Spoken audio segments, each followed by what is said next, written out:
There's something unsettling about the way beliefs, especially sacred ones, can wrap harm in a cloak of virtue.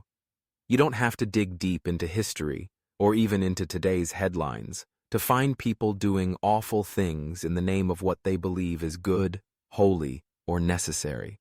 And not just individuals. Entire societies have rallied around those convictions, often with devastating consequences. This isn't just about the obvious cases, the Inquisitions, the Crusades, the witch hunts, or the acts of terrorism carried out by extremists. It's also about the quieter, more insidious forms of harm that belief systems justify every single day. Whether it's a parent denying medical treatment to a sick child because their faith forbids it, or a politician pushing discriminatory laws rooted in religious ideology, these are all real-world consequences of letting belief override empathy, evidence, and basic human decency. But let's step back a bit. Why do people let beliefs, especially religious ones, justify harm in the first place? At the root of it, beliefs offer certainty. That's comforting. In a chaotic, unpredictable world, having a set of answers can feel like an anchor. But that same sense of certainty makes those beliefs resistant to challenge. If you truly think your God demands something or your scripture commands it, then you're no longer weighing morality in human terms. You're following orders from a higher authority. It stops being about right or wrong and starts being about obedience. And that's dangerous. Psychologist Erich Fromm once wrote that humans often escape from freedom by submitting to systems that tell them what to think and do. And belief systems, especially religious ones, are perfect for this. They hand you a ready-made moral code, a community that supports it, and the comforting thought that you're doing the right thing, no matter the consequences. One classic example is the story of Abraham being told to sacrifice his son.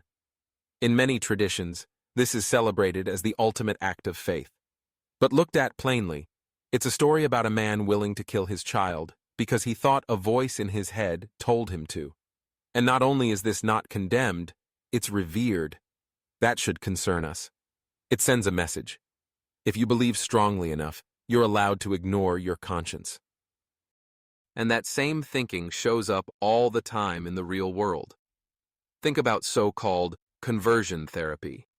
For years, people have been emotionally and psychologically abused under the guise of changing their sexual orientation, and it's still legal in many parts of the world. The justification? Belief. Belief that being gay is a sin. Belief that the person can and should be fixed. That harm is seen as necessary, even compassionate, and when people push back, they're labeled as immoral or faithless. There's also the issue of gender roles in religion. In many faith traditions, women are told to submit to men, to dress a certain way, to stay silent in certain settings, and when they don't, they're shamed, or worse.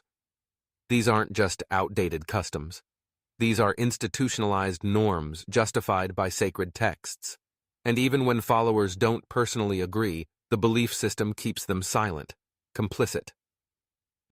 Now, someone might argue that belief alone isn't the problem, that it's the people who twist it, who go to extremes. But this overlooks a key fact. Belief systems often contain the seeds of extremism in their core doctrines. When your moral system is based on divine command, on the idea that something is good because your God says it is, then anything, literally anything, can be justified. Killing, exclusion, silence in the face of abuse. Because if the deity says it's right, who are you to disagree?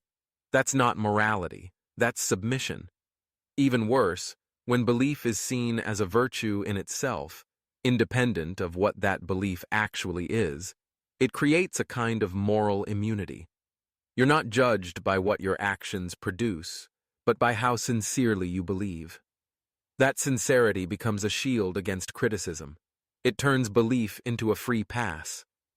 And this is why so many people who commit acts of harm genuinely believe they're doing something good. They're not sociopaths. They're not trying to be cruel. They're trying to be faithful. That's the real tragedy. The system convinces them that their compassion, their guilt, even their doubt, must be suppressed in service of a higher cause. There's also a social cost to breaking away from harmful beliefs. If your entire identity is tied to your religion, questioning its morality can feel like betraying your family, your culture, your past. So people stay silent, or they rationalize the harm, or they just stop seeing it altogether. But morality shouldn't be about obedience. It shouldn't be about ancient texts or metaphysical threats.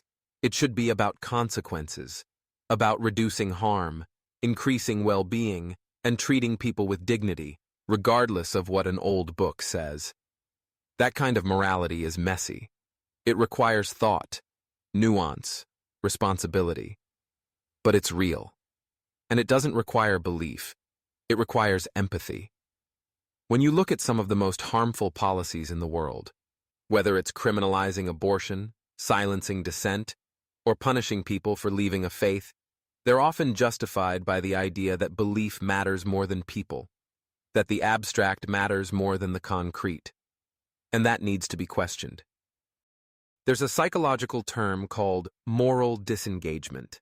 It refers to the way people convince themselves that their harmful behavior is actually moral, or at least not their fault. Religion often facilitates this.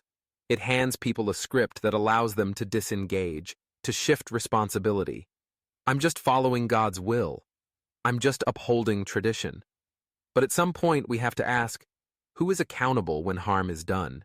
And is it enough to say, well, I believed it was right? Because at the end of the day, belief doesn't make something true. It doesn't make something moral. And it certainly doesn't undo the harm that's been done. None of this means people who hold religious beliefs are bad people. That's not the point. The point is that systems which discourage questioning and elevate obedience over compassion are fundamentally flawed.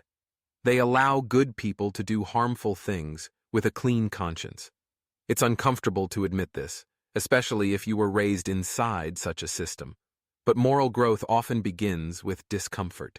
It begins when we stop asking what's allowed or forbidden and start asking what's kind, what's fair, what actually makes the world better.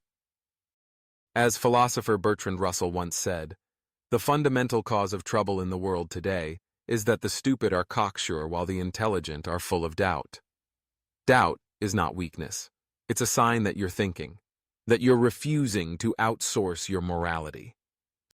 So maybe the question we should be asking isn't, what does my belief system say about this? But rather, does this cause harm? Is this loving? Would I still do this if I didn't think someone was watching from above? That shift, from blind belief to conscious ethics, isn't easy. But it's necessary, especially in a world where so much harm has been justified in the name of good. Because at some point, belief stops being a shield and starts becoming a sword.